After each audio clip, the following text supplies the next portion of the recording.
So welcome to Nick Sibicky's Music Production Secrets. As you can already hear, I took about 60 seconds to write this little MIDI line here in order to help introduce the concept of synthesizers, and which I've also loaded here. This is a particular synthesizer made by Native Instruments, or NI, called Absynth 5. And I'm gonna be using a lot of this Native Instruments software.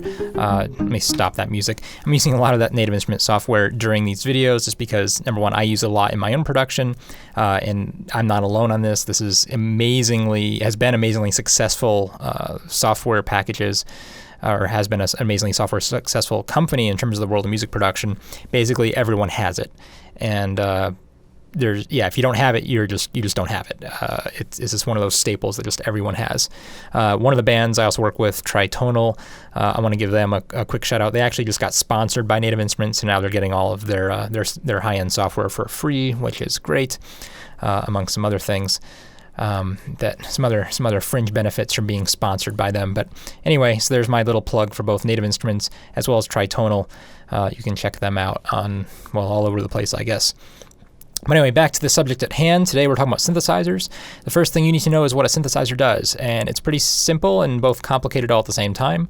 What a synthesizer does is essentially synthesize sound, and it does this through algorithms and inside the computer, and there's actually a whole bunch of different types of synth techniques that we'll cover, albeit usually probably one or two at a time. But all these things come together to make what we know as a synthesizer. And you can hear one, whenever I play this. Here we go. This is Absynth playing, and I'm actually playing what we call a preset, or in other words, this is a sound that the engineers at Native Instruments designed for you. So you don't have to actually go design all these sounds yourself or synthesize them yourself using a synthesizer. Basically just drop this in and you go click what you want. All right, so let me move this to the middle and we'll zoom in on it. And the first thing about any of these softwares, especially software synths that you download, is you should be able to know how to choose presets. These presets are they're really good sounding. They give you a whole lot of creative ideas and energy up front because you can just start clicking through sounds and find a sound that suits you and then start working on music from there. So I found it really inspiring to play through presets, although most of the sounds and patches I use in my own music are actually designed by me. Presets are a great place to start again to get that creative energy flowing. And again, if you haven't used synthesizers before, presets will really bring you into that world. Okay, so how do we do that in Absynth? Well, I told you before that in Cubase, this little black box here at the top normally contains our presets. In this case, Native Instruments, they actually disabled it when you use it in Cubase, and you have to use the Native Instruments preset browser. And this is actually much better than just going through here and picking, because when you get Absynth, you are not just buying the synthesizer software, the thing that'll actually generate the sound, but you're literally buying, basically hundreds and hundreds of pre-programmed sounds. You can sort of see me scrolling through them very quickly here. That the engineers have come up with for you. And there's a lot of them, and they've already categorized them all according to these categories. So all I have to do is pick a category. Let's say we were looking at basses, and I can just go find a bass. And again, this is a MIDI sequence. I didn't record any audio yet, so I can just look at all the basses and I can pick a bass. Let's hear an acoustic bass. And if I have a MIDI keyboard, I can just... That's not a very acoustic bass. If you have a MIDI keyboard, you can just play it and trigger it and listen to it. So one just gripe I have with Native Instruments is that often the categories and the names of these sounds have so little to do with what the sound actually sounds like. It's rather annoying. That was an acoustic bass. Let's hear acoustic bass number 2. I guess it kind of emulates a live string bass a little bit, but man, not even close, really. But you just look at all the different basses you have, right? There's just over 100. Probably over 200 basses alone. I really haven't counted. Let's try this thumpy bass. How does this one sound? If anything, that sounds more like that's the one we have closest to an electric bass we've heard so far. But since I've just loaded it, all I have to do is double click on it. And I already have this MIDI track pointing to Absynth. Put that back. I can just play. And I can hear that riff I just programmed through this new sound. And I can just double click and try all these different basses.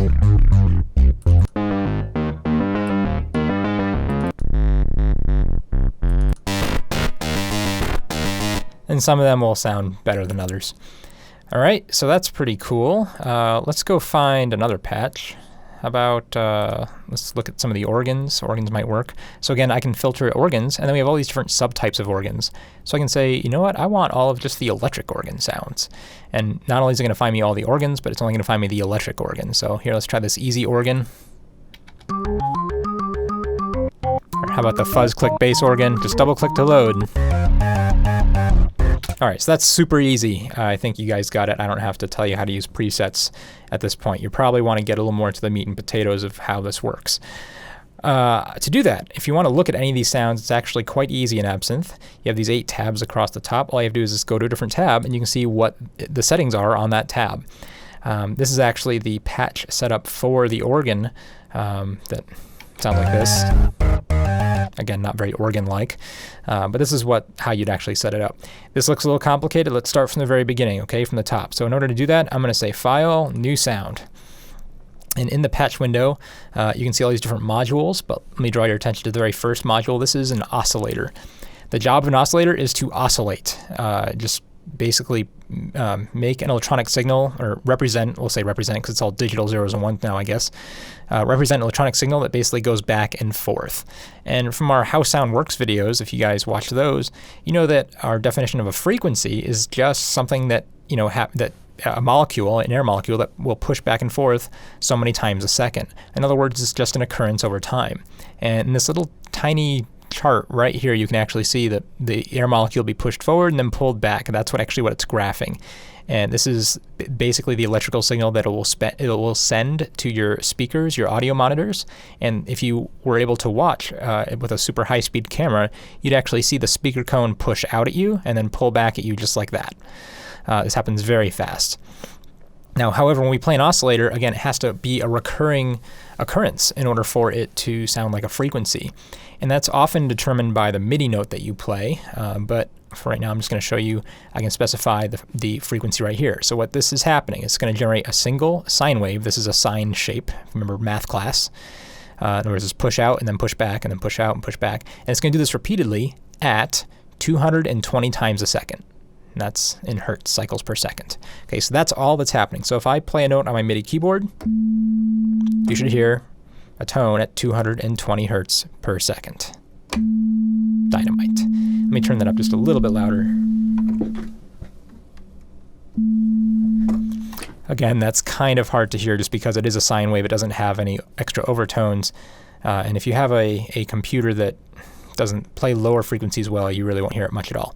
But I can raise the frequency right here. So I can turn this up, and you can hear the pitch going up.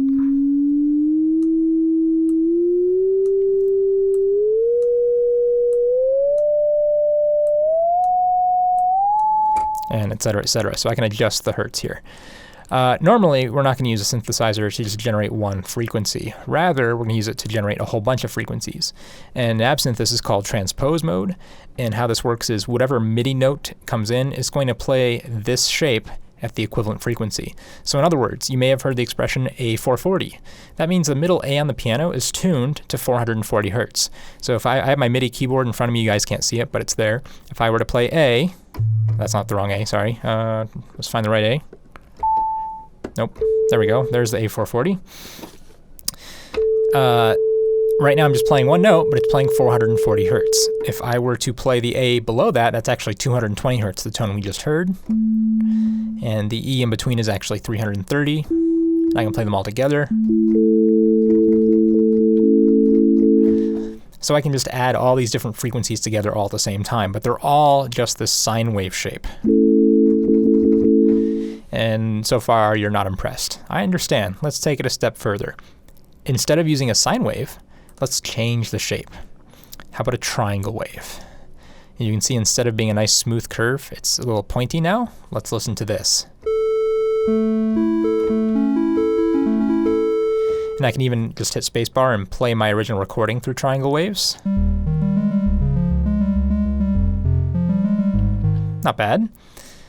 How about a sawtooth? And then this is just a line down. This might look a little strange because it doesn't look like it's repeating, but it is. In other words, what's happening is every cycle, the speaker is just going to throw out as far as possible and then just slowly pull back in all the way. And then as soon as it's done, it's going to throw back out as quickly as possible and then pull back all the way.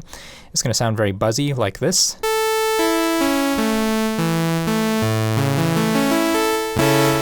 And again, if I were to play my sequence using this,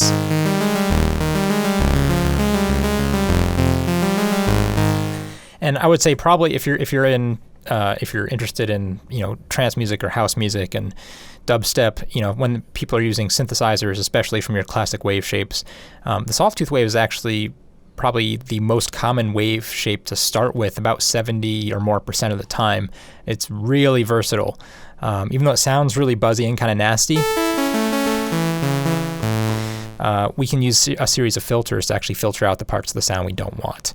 And that's what makes it so cool. So sawtooth waves are awesome. Use them. Let's hear a couple more. Actually, Absynth in this case actually has a lot of these wave shapes already preloaded for you. But you can also draw your own, which I think a lot of people are excited by. So I'm just going to hit New. And I can actually just draw my wave shape here. I can just say, I want a curvy part there, and a curvy part there, and a square part there, and a little tiny curvy part there. Let's hear what that sounds like.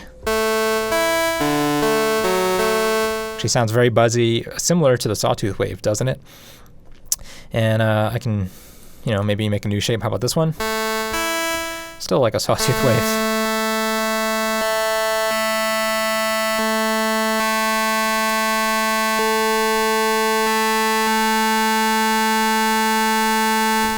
You can hear how my my drawing affects the timbre of that sound.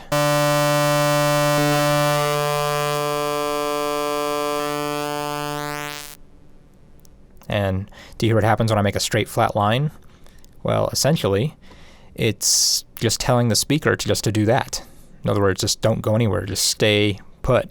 And if the speaker isn't moving in and out, if the electrical signal is not moving in and out, we don't get any sound, right? We have no amplitude. We're not moving the air molecules in front of it anywhere. So keep in mind, right, that's what silence looks like. And this is this shape, this silence, just flat line is happening repeatedly over and over again, no matter what key on the keyboard I play.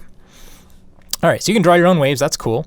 One thing I do want to point out, and this is sort of a secret as far as I think what most people aren't aware of, is this is called a wavetable synthesizer. I think most people know that. But once you get beyond that part, you realize no matter what shape you draw here, no matter how grotesque, the contents of that shape is still going to be what we call harmonically related. And what we mean by this is it will basically sound good. If you watched my video on what makes music sound good, here, no matter what I draw here, how ugly I try to make this shape, no matter how ugly it is, it'll still sound okay. It's not like it's like a dog puking over, your socks or something. It doesn't sound that bad, quite frankly. It might be a little buzzy, might be a little obnoxious, but it's, again, pretty palatable. Almost no matter what shape I put in here. And again, this is an attribute for wavetable synthesizers because all we're doing is we're taking the shape and repeating it over and over and over again. Essentially, no matter what shape we're putting in here, we're guaranteeing that it's going to be harmonically related to one frequency and that's whatever frequency I play. And again, this is what makes music sound good. If you remember that video I made, you'll recall that basically music sounds good when the frequencies are mathematically related. And whenever I take a shape and I just repeat it into a pattern, basically that guarantees that everything is mathematically related. It can't not be related because it's the same thing over and over and over again. So that's why whenever I draw a shape here, I can't make it sound bad. It's almost impossible. I mean, bad is relative, of course, but I can't make it sound inharmonic using just this window alone. So this is an attribute for all wavetable synthesizers. And again, this is any synthesizer that lets you basically draw a shape and then just repeats that shape. They're all going to produce primarily harmonic sounds just from their architecture. Okay, so that's cool. But let's take this a step further, or maybe a step back, I guess, before we go a step further. Let's just put in a sawtooth wave that we all know and love. Right, that's what it sounds like. We'll leave that there for now. We won't mess with that. But I want to activate a filter. Now, we haven't talked a whole lot about filters or equalizers yet, and we will, but today is the first introduction. There's really going to be two types of filters we're going to focus on today. One is called low pass, or in this case, low pass filter, LPF, and the other is called a high pass, or HPF. And I want you to listen to both of these, and what a filter is going to do is essentially going to remove certain frequencies. And again, the sawtooth wave isn't just one frequency. I might play a sawtooth wave at 440 hertz, but it's actually creating a whole bunch of stuff at frequencies that are related to 440 hertz, like 880 hertz or 1320 hertz, right? Those are all multiples of 440. So let's turn the filter off and take a listen. Turn the filter on and listen. And I presume that you hear a difference, and the difference, what you should be hearing, is that this one is much darker. This is higher, buzzier, more nasal. And this one doesn't have that. It's kind of dull at the top end. And this is because basically any frequency above 2500 hertz, I'm actually going to turn down. And I can change the frequency, at which point we start turning down stuff. So I'm filtering out everything above 200 hertz and about everything just below, 50 hertz, right? Only get the very low end. You can barely hear it because I'm not playing anything really low, quite frankly. And we can open it up with my mouse. I can click and drag. And that's fun, right? So you can actually make a sound brighter over time. The high pass filters can be a little bit different, but same idea. I'm going to play the same sound. Actually, let's start at the bottom. All right, so there's our sawtooth wave, and I'm going to drag this up, and I want you to listen.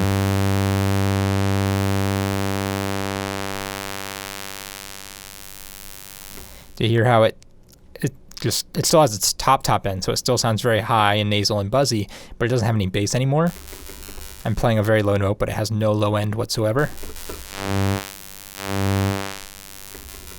Okay, so high-pass filters are really useful too, but in most styles of electronic music at least, low-pass filters are slightly more useful. I think the change between this and this is more dramatic. For whatever reason, our ears are more sensitive to high frequencies, and again, you can go watch the video on how sound works, and I'll talk about that a little bit. This is the filter. Usually when we're talking about using a filter with a synthesizer, I mean, the default one, you should already be thinking low pass filter. Okay, this is the normal type of filter to think about. You can just see how dramatically effective that is. All right, so we'll do more on filters later, but that's it for now. We have another modulator tab. Again, I'm not going to touch this today. We have some other effects. But really, I just want to show you one last thing, and that's this effect tab down here. This lets us add delay style effects. And if I actually go to the effect here, the choices, so I can add some echoes. And actually, let's turn the filter up because that's kind of low, right? There you go. So this will add echoes and stuff to your synthesizer.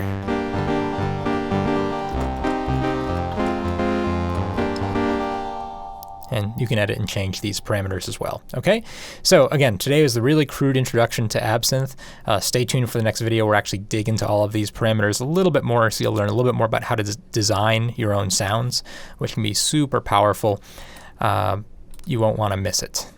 Okay, so again, just to recap one last time, we talked about oscillators generate the sound, filters will remove certain parts of the sound, and we also just briefly showed you this effects tab where you can just go and have some fun and add some effects to whatever sounds you generate. All right, thanks. I'll see you in the next video.